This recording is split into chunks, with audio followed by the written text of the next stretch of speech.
अरे रहली रतिया जगल भइल भोर छोटी नाना दी। अरे भोर छोटी नाना दी आशा पना में देखली आइल चोर छोटी नाना दी।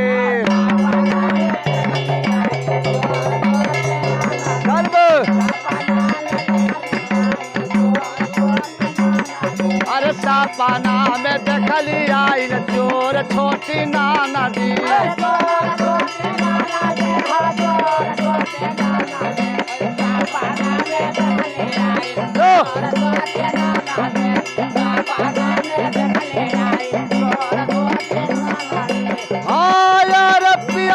सब बोली बोल केवाड़ी खोलवावे। अरे केवाड़ी खोलवावे।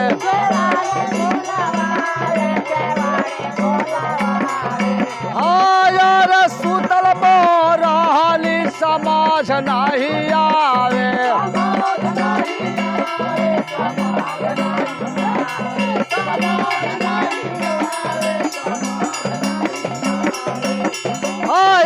पियावा जल केवाड़ी दिहली खोल छोटी नाना दी। अरे खोल छोटी नाना दी सपना में देखली आइल चोर छोटी नाना दी।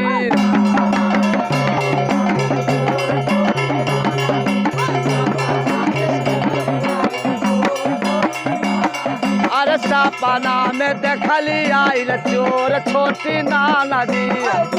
छोटी नाना दी अरे चोर छोटी नाना दी।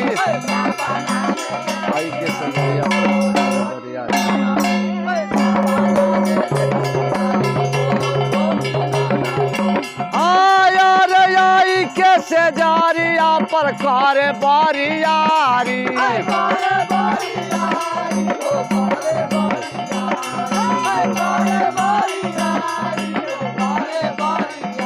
अरे भाग्य में खूल गइल सुना मोरा सारी।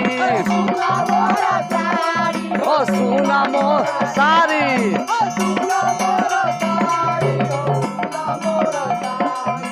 हाँ यार करे नहीं पवली सुना सोर छोटी नाना दी। अरे सोर छोटी नाना दी सपना में देखली आइल चोर छोटी नाना दी।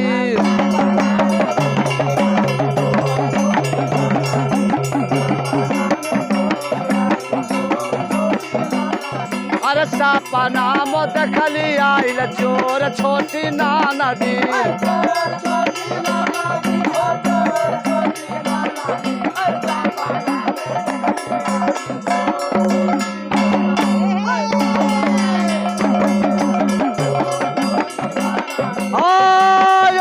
टूटला सपनावा से जिया सजनावा।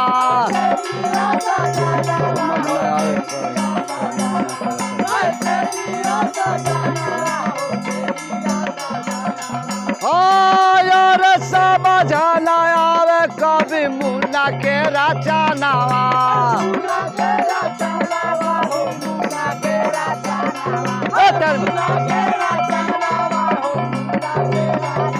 अरे बारू सगवा हो गईली विभोर छोटी नाना दी। विभोर छोटी नाना दी सपना में देखली आइल चोर छोटी नाना दी। देखली आइल चोर छोटी नाना दी।